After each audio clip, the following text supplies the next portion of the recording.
if you stand kind of here in the middle range, the two right here should pick you up. So. All right, I'm going to get out of the way, but we're going to start our dig safe safety training. It looks like a 102-degree day was a great day to plan a safety training because there's a lot of people here today. So glad to see you all. Enjoy the AC. I'll turn it over to you. Thank you. I thought I was going to have a plug and play with my computer, but it turns out we're going to a little more difficult. So you've seen this before. Oh yeah, good seeing you guys. Good to see you. So I got a picture of this place. That's nice, right? Next slide. Whoops. This is my clicker right here, coming up here to talk to me. I want to make sure you're close to a mic and we're picking up the audio. You want me to sit down? No, you're just fine. Can't sit down?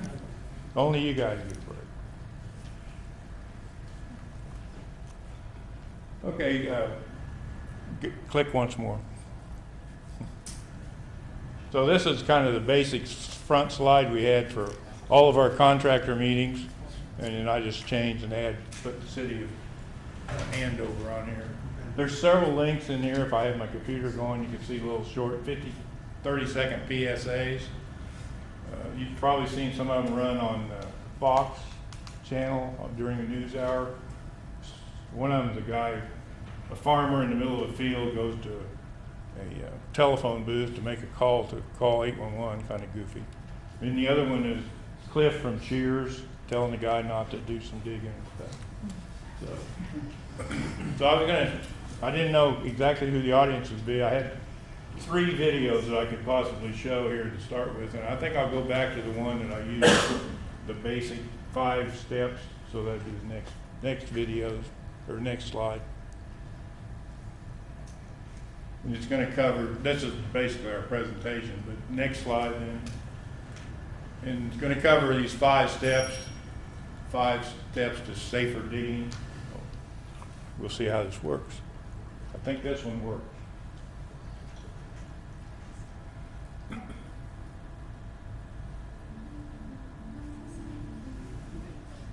There's a lot that goes into doing it right. Our underground utilities are as important as they are potentially dangerous. Public safety and interruption of services is the key and primary concern. We want to keep the employees and the citizens safe. We want the jobs to be done in a safe manner without damage to utilities underground. We have a shared responsibility to know what's below when we start a project. And we want to make sure that that project's safe for everyone. We all know that digging safely around our underground infrastructure is a shared responsibility. Facility operators, locators, and excavators are all in this together. They have a role to play in prevention of damage or a serious accident. If any of these stakeholders fail to meet these responsibilities, the damage prevention process will be compromised. Damaging a buried utility can impact important services as well as public safety and the safety of your crew. So even if you've excavated on a site previously, never make the mistake of thinking that you remember where the lines are buried. Last mark, don't cut. Pre-mark your intended dig site in white, usually flags or water-soluble spray paint at best. The solution is simple. Depending on your state, make a free call to 811 at least 2 to 3 days before you plan to dig to ensure that facility operators accurately locate and mark their facilities. That's the first step to safer digging. Always call 811. Here's how it works. 811 is our national one-call number, connecting you with your local one-call center, no matter where you're located in the country. The one-call center is your conduit to communication with all registered facility operators in the area. In some complex digging situations, the call center can even arrange an in-person meeting between the excavator and the facility operator to discuss the underground infrastructure. At the call center, helpful operators will ask you for relevant information about your digging project. Thank you for calling 811. This call is being recorded. My name is Mary. How may I help you? At a minimum, be prepared with the following information: the exact location of your dig site, the type of work you'll be doing, and your start date. Address or street you are working on. Main Street between 1st and 3rd, we're on the north side of the property, and I will pre-mark in white where I'm going to be digging. Be as clear and exact as possible in your answers, and always confirm the information.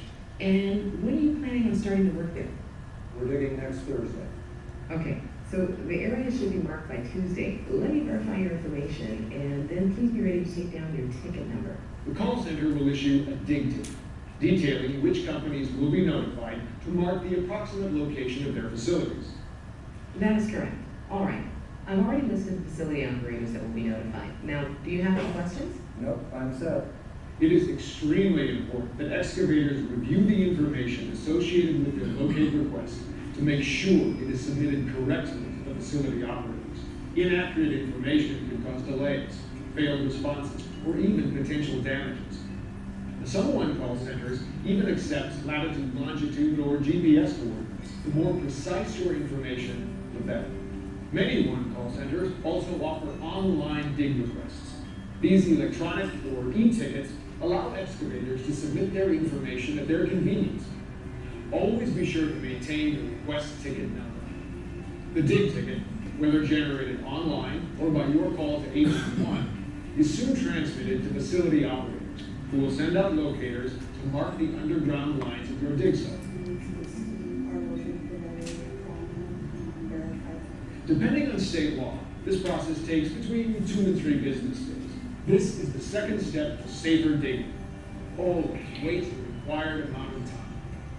Though the laws vary by state, you typically need to call 811 at least 2 to 3 business days before any digging project in order to give each facility operator the time to respond and mark their lines.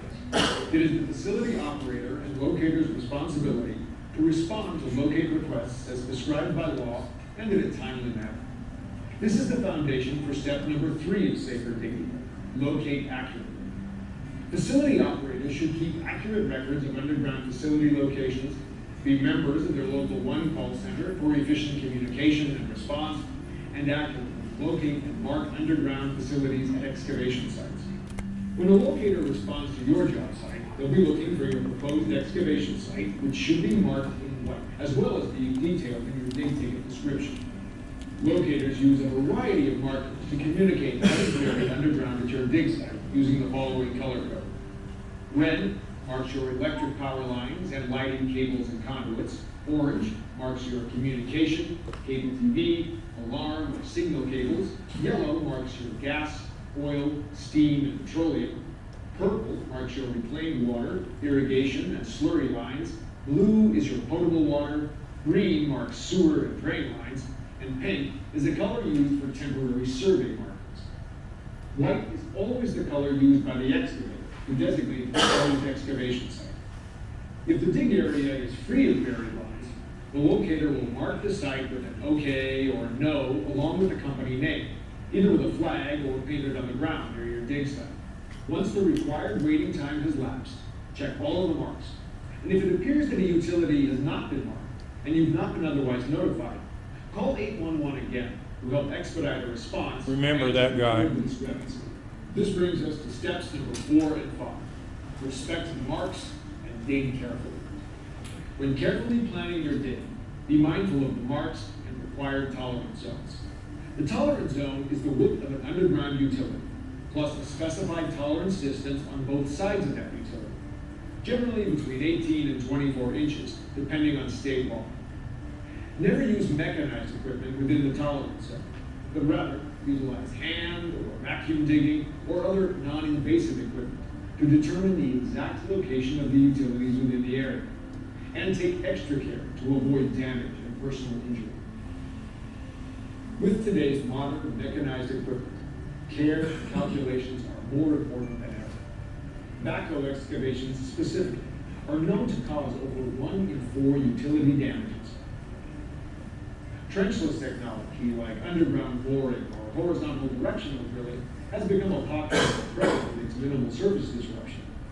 But extra care should be taken to monitor and expose nearby utilities, and always include back ream radius in your safe distance calculations.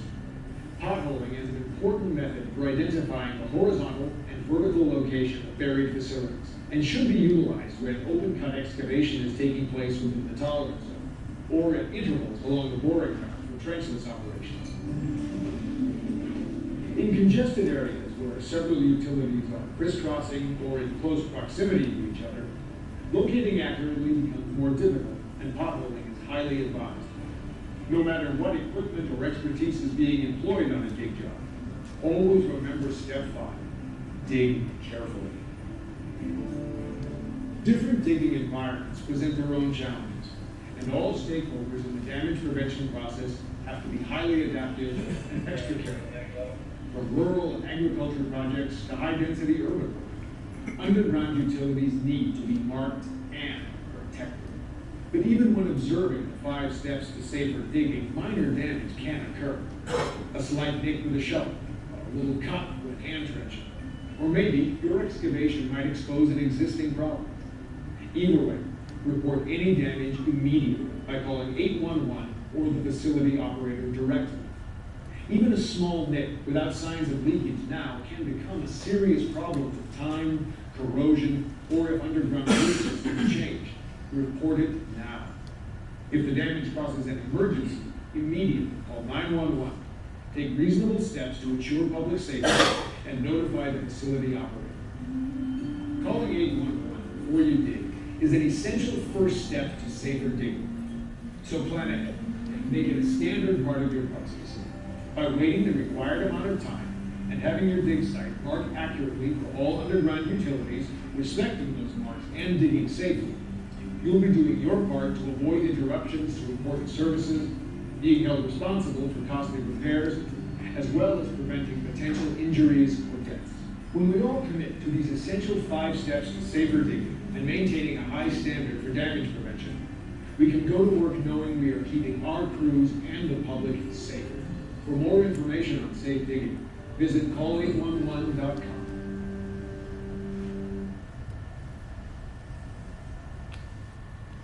These are a couple of other slides or videos I was thinking about with you guys. There's 2 new ones I was going to try out as the year goes on to see how different audiences take them, but just flip through those, I guess, for now.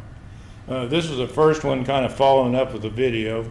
It follows the 5 steps there. These are slides put out by the Kansas Corporation Commission a few years ago. When you make the call, make sure you give good information. Callback information is real important. If you have a real hard to describe area, you might consider white lining it like I showed in the video. It's not a requirement in this state, but it is if you guys tell them to do it.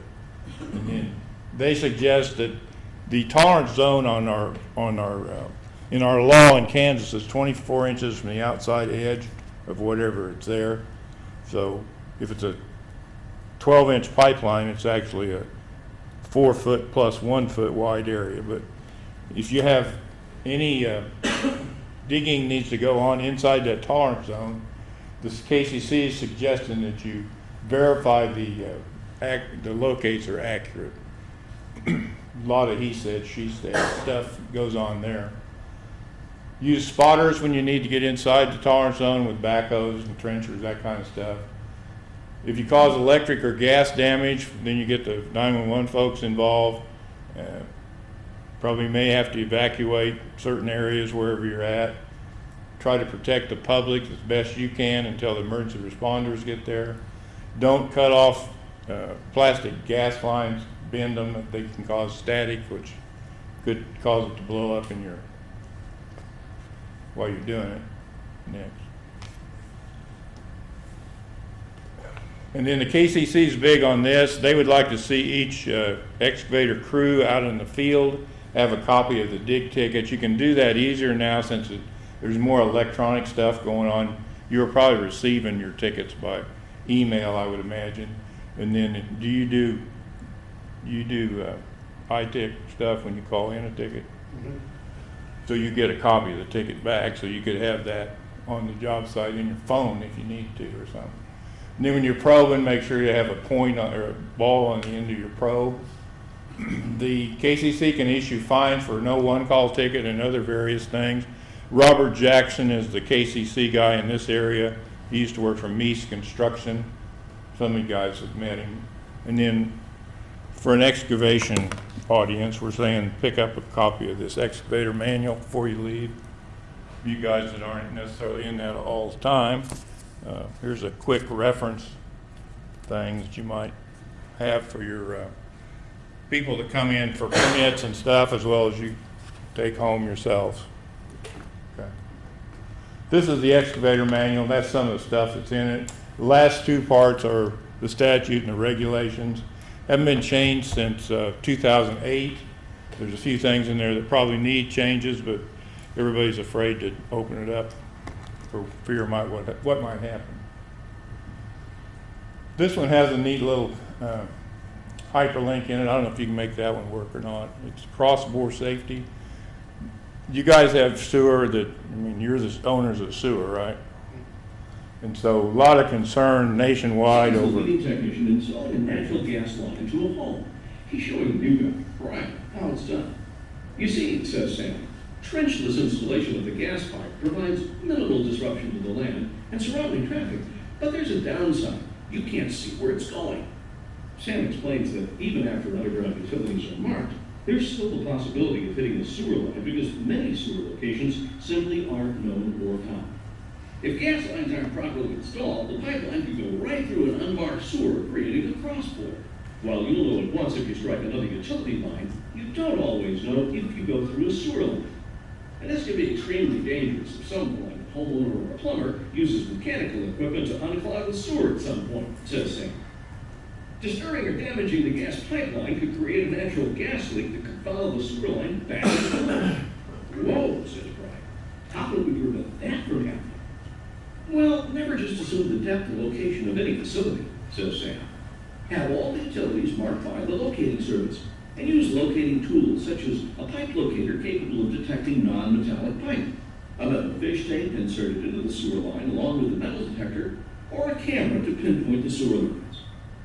Then, dig a hole at each potential cross point to verify where everything is located. Sam goes on to explain how to dig a visual tolerance zone to prevent crossbores. Hand dig or use a vacuum excavation truck to dig a safety zone around the sewer pipe, he says. A large enough hole to make sure you can see that your boring won't penetrate the sewer line. And if available, use a camera before or after installation to be certain no utility lines have bored through the sewer line. If you find a gas line, fix it before leaving the work area. If the utility line you find isn't a gas line, contact the utility that owns the line and tell the homeowner to ensure the homeowner stays safe and the cross-bore is correct. Brian's glad to know the safe way to install a gas pipeline. He doesn't want to think of what would happen if there was a cross-bore and some unsuspecting homeowner tried to fix a clogged sewer. When installing gas pipelines, don't assume you know the location of all the facilities.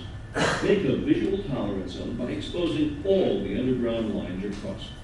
Take great care to prevent crossbores, or the results could be very serious.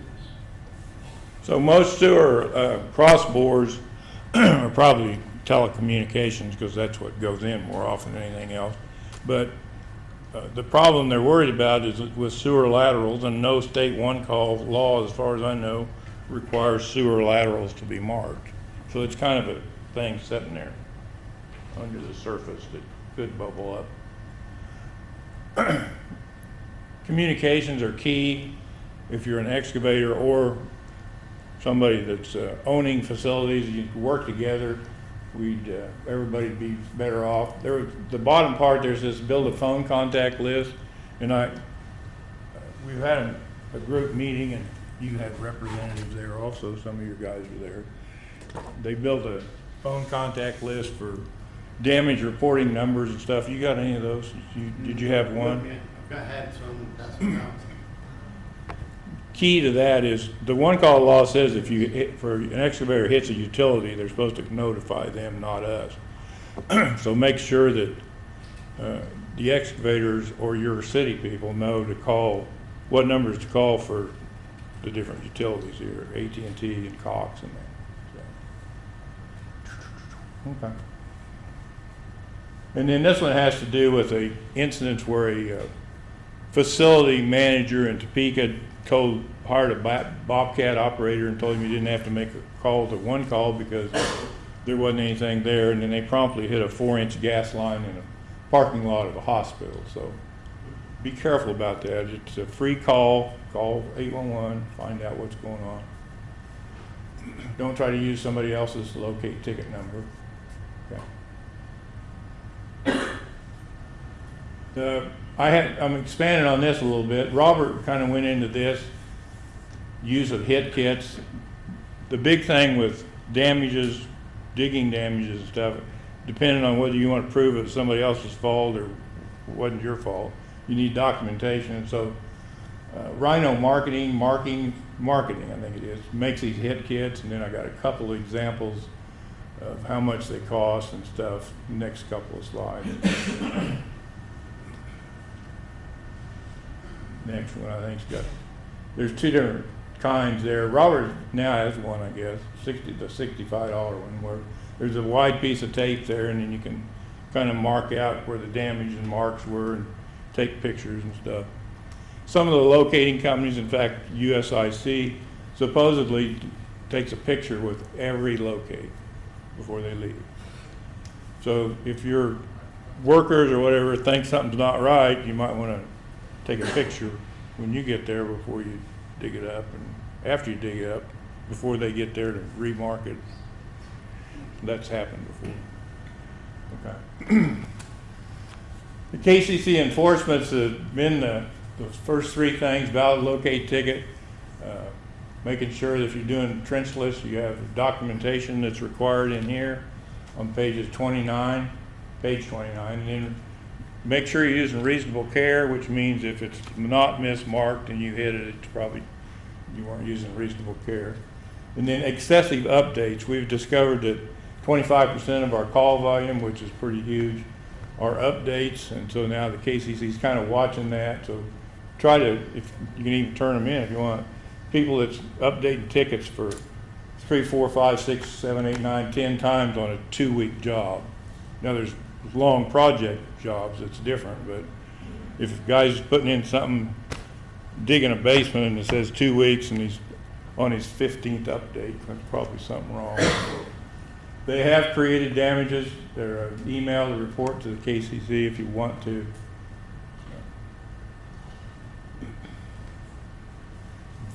That's our old logo, Kansas One Call, and we changed over to Kansas 811, kind of following different states around the country that have just substituted one call for 811. Missouri is the only one in this area. Well, Missouri and Oklahoma, I guess, haven't changed. And we haven't really changed our phone numbers, our contact stuff.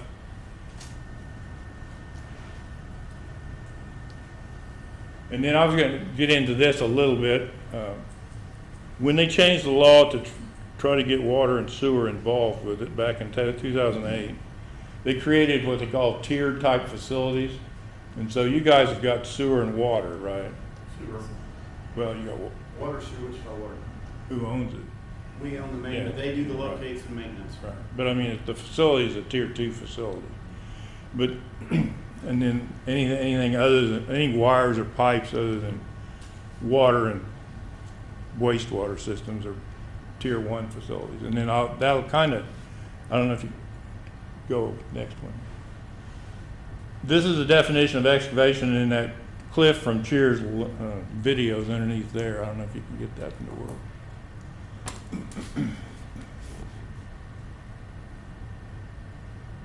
Top, yeah.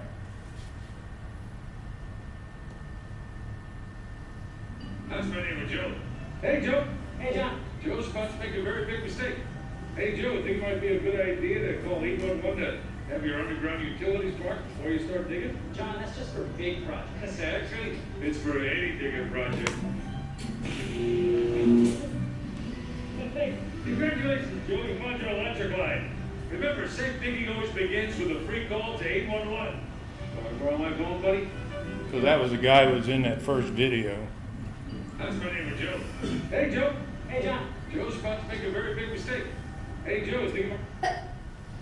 So you can see the definition of excavation is anytime you move earth, rock, or other material below the surface. But then when you go from accept down, those are all exemptions. So there's some exemptions for railroad and ditch maintenance. And then the biggest stuff is anything that has to do with exploration and production of crude oil, natural gas, or both. So in the oil patch, gas patch, so to speak, all that stuff is exempt because of lobbying by the associations involved. And then here's where the facilities get in here. We hope people don't pay that much attention to that as far as how they do operate, because most people think they're going to call 811.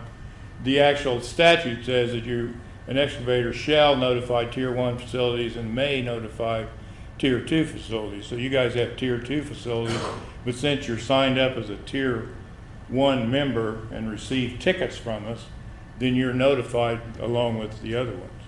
If you chose to be a Tier 2 facility, then we'd only give the caller your contact information, and they'd have to make a second call to you.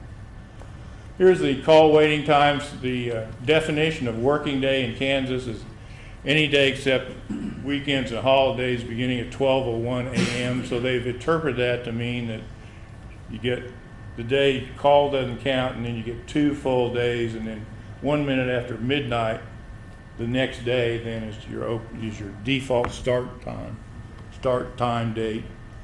So there's no OKs there on a Monday. If you wanted to go to work on a Monday, you have to call by Wednesday, which defaults to a Saturday start, but you can ask for a Monday start. If you wait from Wednesday to Thursday, so you can't start till Tuesday because of that weekend adds 2 more days. And then we've only got 6 or 7 holidays that don't count also. And those are in here and also on those brochures. There's a little bit of a homeowner exemption in our law. I don't know why. Home Builders Association, I think, had to do with that. But anybody that engages directly in excavation activities, so anybody that works for the city, that, could be the city of Andover excavator. But then as you go off on your own, each one of you would be individual excavators if you were doing stuff after work or working for yourself. So there's the kind of exemption we hope we don't really emphasize very much, but just thought you might want to know about it. Okay. This is where you're supposed to, it doesn't say Tier 1 or Tier 2 facilities here at all. It says within 2 working days after the excavator has filed notice of intent, you're supposed to inform the excavator of the tolerance zone of your planned excavation by marking, flagging, or other acceptable method. And then if you're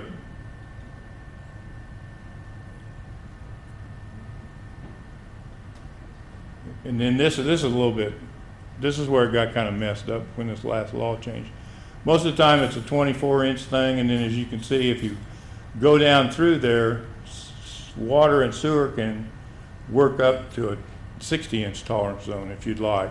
So you have to tell the excavator about it, you have to document it and that kind of stuff. But you can declare a 60-inch tolerance zone, 60 inches on either side. So it'd be 5 foot, 5 foot, 12-inch line. You'll be able to find that one, right? Unless you're the excavator. I wouldn't be too happy about that if the excavator, as an excavator. So. We have some complaints about people calling in more stuff than they can get done in 15 days, leading to the excessive updates. There's phone numbers and stuff on page 18 in here where you can get a hold of the KCC if you want, as well as that email. Next. This is where it says you're supposed to only call in work you can get done within 15 calendar days. And then the red part's we added this year because KCC was kind of looking at updates. Not supposed to make repeated requests for updates unless it's weather related or unless it's a long job. So, go ahead and do that one. See if you can do that one. This is kind of interesting. This is a guy that hit a pipeline and it didn't look like much damage. And then you'll be surprised how much they charged me.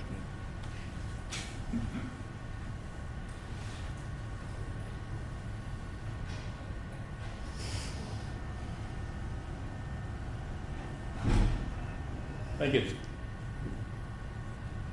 excavator testimonial, I think.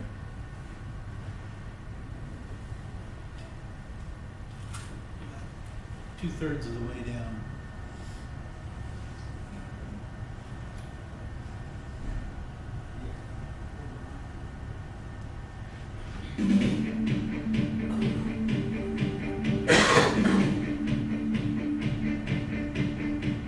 Hello. Today you will learn about an incident that involves a professional excavator hitting one of Marathon Pipeline's high-pressure petroleum lines.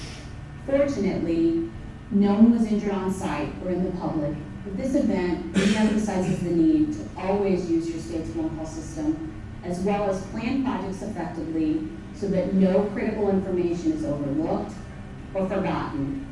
Placing a one-call still remains the most effective way to Don't protect use somebody damaged else's underground ticket. assets. Now let's learn some details about our pipeline hit. I'm Brent Breedlove. I'm an excavating contractor here in Central Illinois. This is our Deere 350 excavator. This is the machine my crew was using the day we encountered the pipeline. We've got this bucket designed with wings on it for digging in the sandy soils around here. We got 30-inch bucket with the wings designed at 7 foot wide up here on top. It makes a nice safe trench for our guys to be in, and we don't have to worry about trench collapsing. We were subcontracted to dig water line for a new irrigation system going in this field. In the past, we worked with this irrigation company 4 or 5 years or better. Always used to get plat books, maps, big numbers. We generally dug under their big numbers because we didn't know where we were going till the morning. We followed them to the job site, basically. As time went on, we didn't get as much paperwork, just say, hey, this is the dig number. We were digging, we encountered a pipeline. Obviously, the guys stopped. As soon as they uncovered, saw it was a pipeline. As soon as my crew called me and said they hit a line, I called the irrigation company to find out what was in the area, what was on the one-call ticket, and they informed me they didn't have the one-call ticket. So my first thought was all of our guys could be dead right now. Both crews, they've got a crew and I do too, and this could have been awful. We told them to go look for markers. They did find a marker out on the edge of the field. Found out it was Marathon line, called the phone number to get Marathon's employees out there.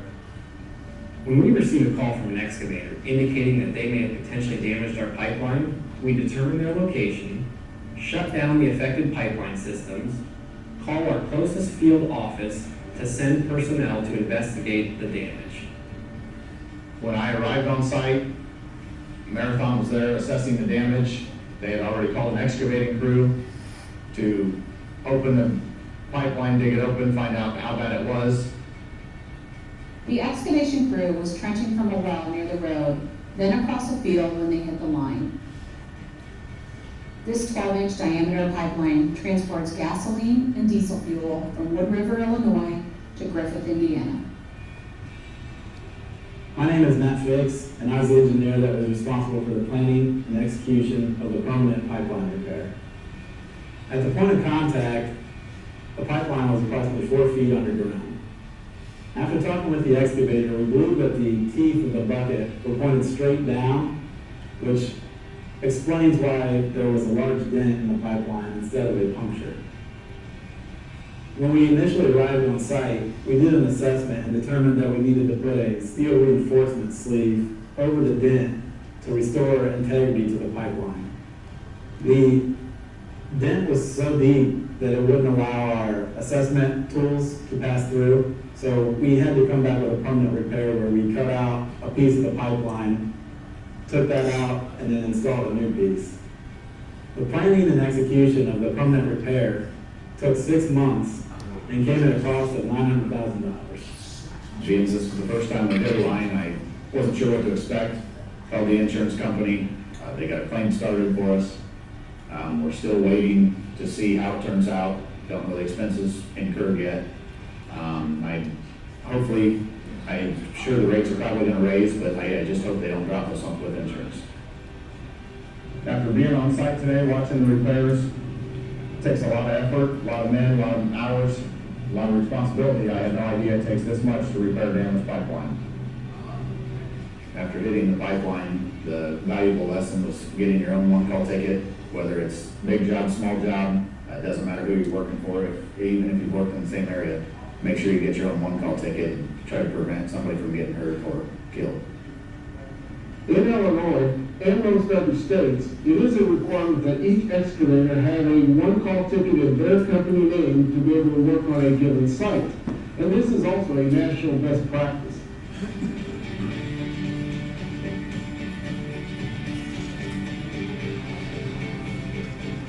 As expensive as this project was, the results could have been catastrophic. The pipeline runs at a pressure of 800 pounds. Had the excavator bucket teeth actually punctured the pipeline, there could have been an explosion, likely a fire, and potentially a loss of life. The chance of damage to underground utilities is reduced to less than 1% by submitting a locate request.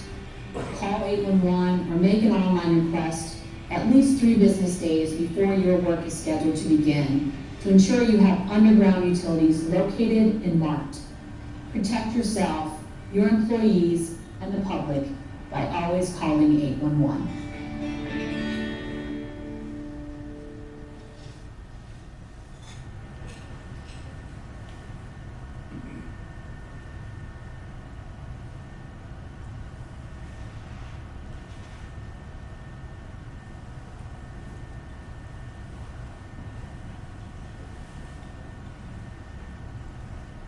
View.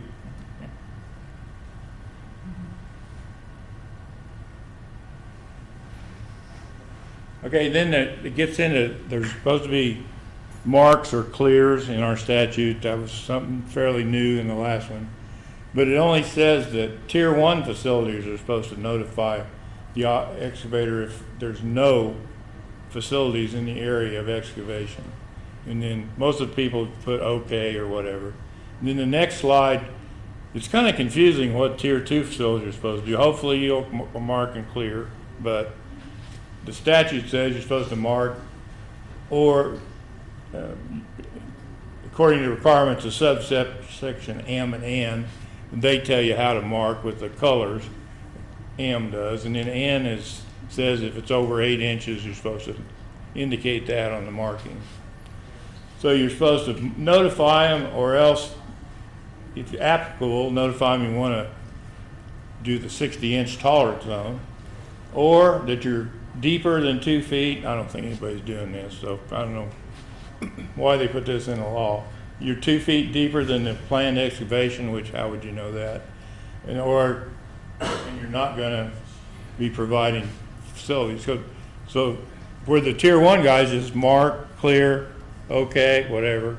There's some added clouds, so to speak, with the Tier 2 facilities. But we haven't been teaching that, and we haven't been emphasizing it, but just so you guys know. There's the current way people do marks and clears. AT&T and Cox on pavement or concrete. And then there's big projects going on in Kansas City area and Johnson County, so in Missouri, they do this and that, so we got a lot of, they do it in Missouri, we need to do it in Kansas stuff up there. So they have an electronic positive response system in Missouri, and the same call center vendors do in Missouri as it is here in Kansas, one called Concepts.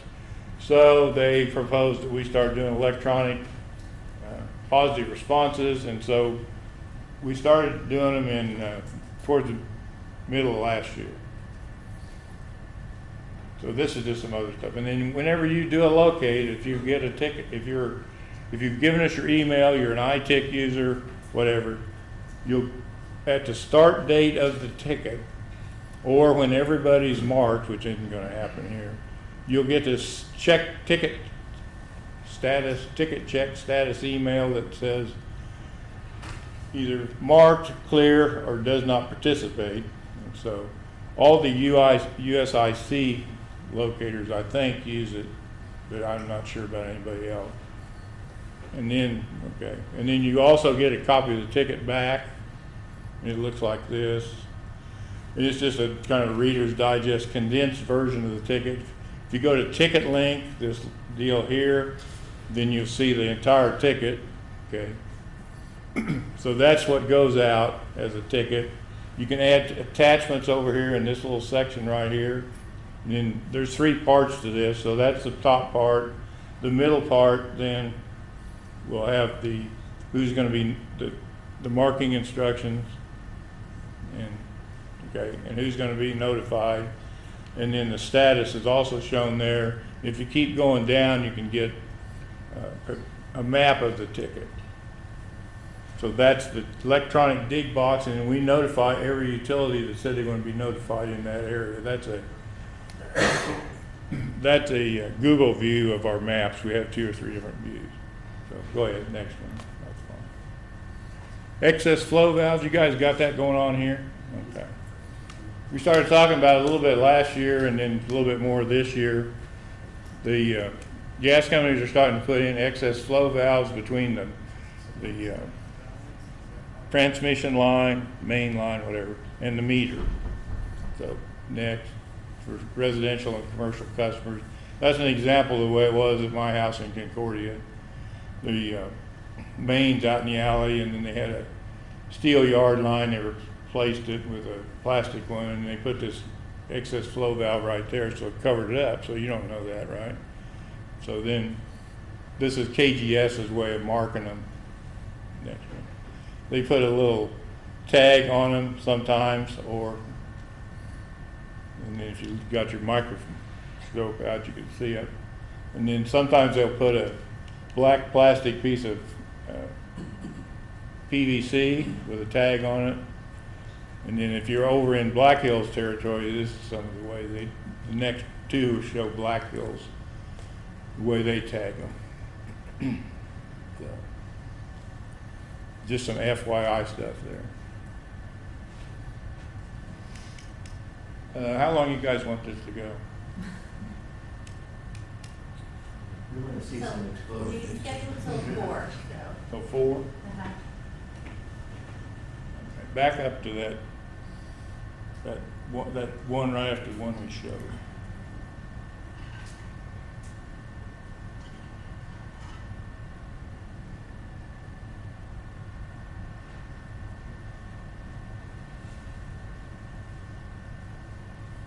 This will show a, not there yet. Where is it? It's like the 4th slide. It's right after the 5 steps one, the next one after that. Whoop. That one. This starts off with a deal in Omaha where kind of like a old city pub got blown up.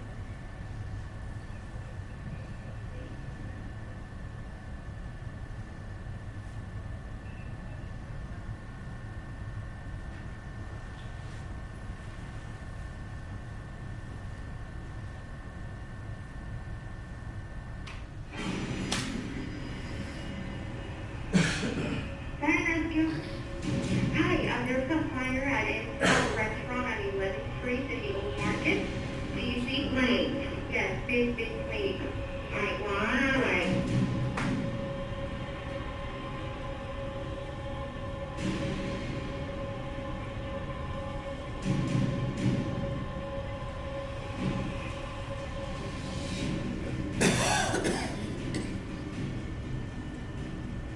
I'm not sure exactly why the gas line was hit, but they were doing some boring. I believe they were installing cable, TV cable, and it hit the gas line. How you respond to a gas leak can be a matter of life and death. Gas leaks should never be taken lightly. It's the law to call 911 upon the release of any hazardous material. Emergency responders are trained to protect life and property first. On this block, we surveyed all the houses. We had people turn the windows, turn off either heating, ventilation, or furnaces, and that kind of stuff, and then evacuate. In this incident, gas is escaping into the atmosphere. Neighbors complained of the heavy smell in the neighborhood.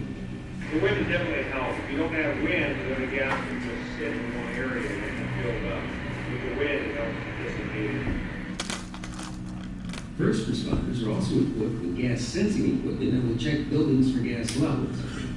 The firemen were knocking on our doors saying we had to evacuate the premises and the block area. And if we have anywhere near a a level that we would consider to be dangerous, it's time for us to evacuate that building. So 5 of the buildings in this area have those conditions. Certainly not a risk that we're willing to take with anybody's property or lives. You guys ever have to evacuate 5 One of apartments? the first ways to detect a leak is by the sound. You may also see a vapor.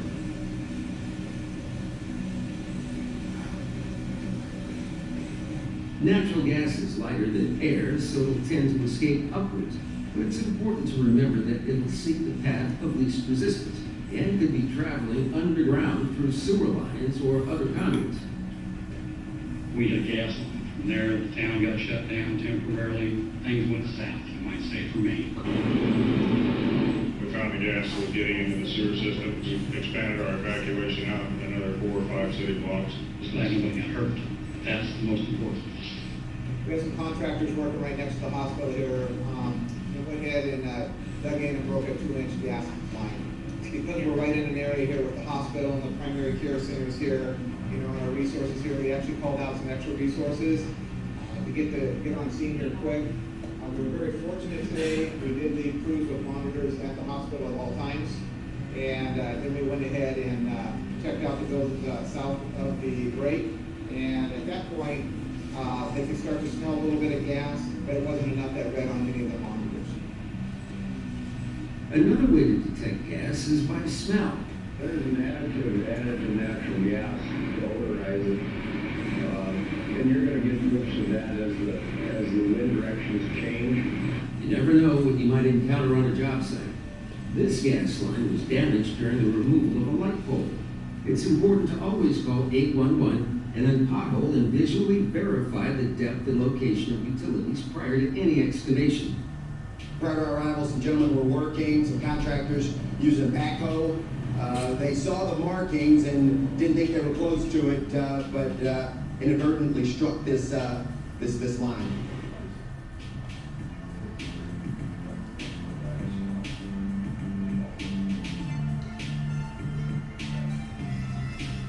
Any gas leak or vapor buildup is potentially combustible. Extinguish any open flames and avoid anything that could cause a spark. This electric crew was fortunate to have escaped unharmed when they struck a gas line while replacing a power pole.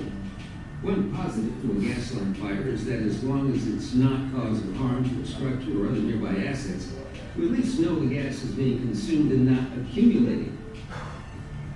The gas fire damaged the downtown shop.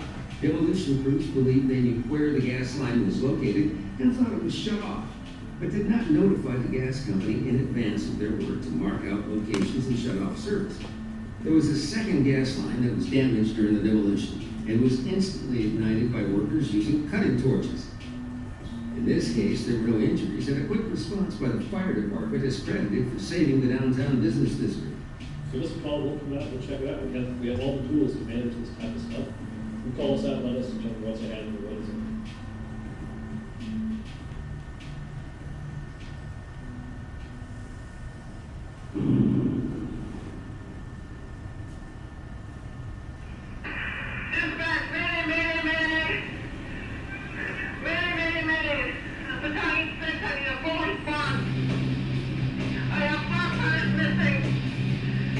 Battalion 6 declaring Mayday.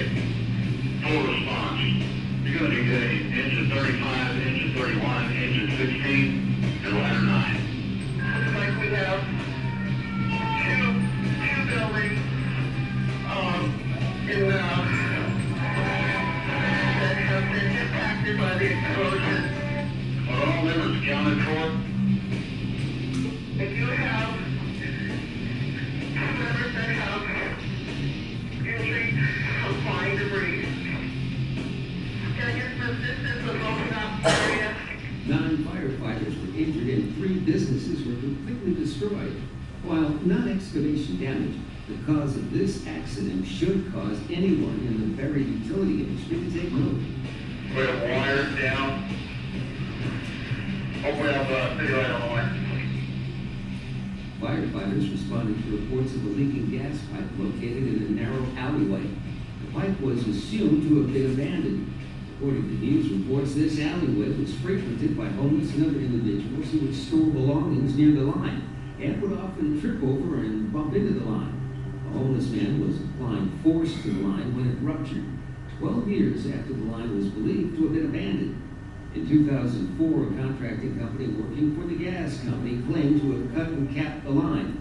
The investigation following this explosion found that the work was not done and that the contracting company had been fined for falsifying records in another case in 2007. The gas company terminated the contract with this company in 2011. In Seattle's interesting because it wasn't excavation damage per se, but it involved records. This line was listed as abandoned by the gas company. The records are huge. There's no way an excavator or virtually anyone else can look at a line and say whether it's dead or alive. So you've got to treat every line as if it's live. Anybody who finds an unmarked pipe or cable, call the utility company. Put in a one-call ticket, say unknown cable, unknown pipe found, and the utilities will generally be great at responding.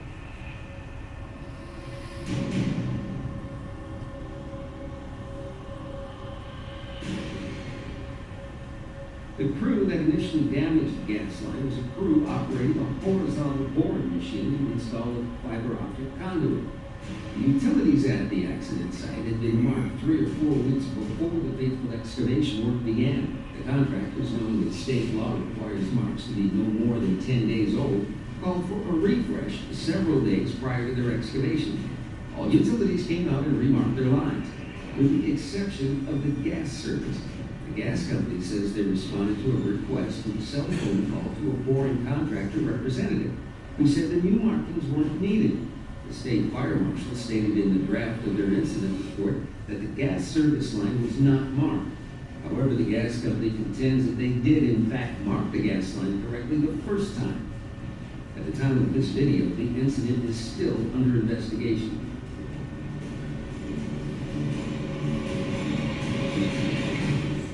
People in the area prior to the explosion could smell gas.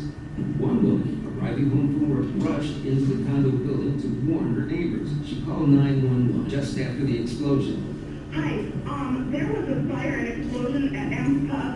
The blast blew out. The apartments next door vacated. Everyone is outside or coming outside. I do not know about the restaurant itself. The contractors also called 911 barely seconds before she did. We just had an explosion. I'm sorry? We just had an explosion here. We had a natural gas tanker dude. Okay, we have an injured person? I believe that's going to be us. Other news reports showed that the contractors knew that they had hit a gas line. Another woman inside the ground floor restaurant in the building that exploded smelled gas and saw the workers outside. She approached them and asked if everything was okay. The response was yes, we hit a gas line. By her account, it was around 2:30 p.m. Fire crews were en route to the place at 2:51 p.m. on Saturday afternoon. The last fire hose was shut off at 7:30 a.m. the next morning, leaving nothing but a frozen, collapsing hulk behind and many questions to be answered in the months following. Excavation work is hard work with high stakes. Safety begins with your call to 811, but it doesn't end there. Pothole and visually verify all utility locations, even if your excavation is shallow. Stay alert and know how to identify a gas leak.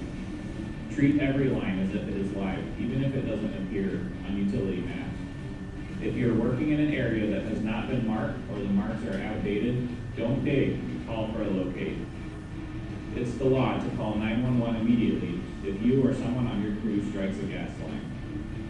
Cutting corners is never worth the cost. Always put safety first.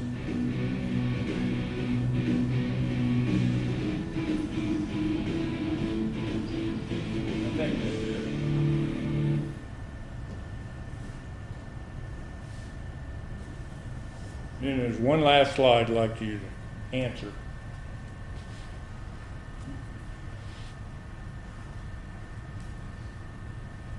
started, a house blew up in Topeka a few years ago, so after that, I've been kind of doing this. It's the final thing to do. Who do you call after you hit a gas line in town? Or what do you do? And who else? 911 and?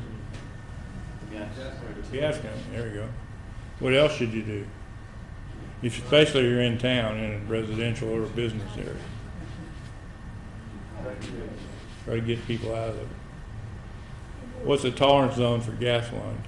Depends on the size of the gas line. What's the tolerance zone for a 2-inch gas line? 2 foot. 24 inches. How long is a ticket valid for? We didn't really go into that. 15 days. 15 calendar days. 2 working days up front, 15 calendar days after the start date. Okay. Make sure we're trying to get smaller locations as possible so no extra people don't get notified, but be sure and cover the scope of your work. And if you need to get inside the tolerance zone, be real careful. Any questions? There's some handouts up here and a few koozies and some stuff if you're interested. It's now almost 4 o'clock. Thank you so much. Thanks. If you didn't sign the sign.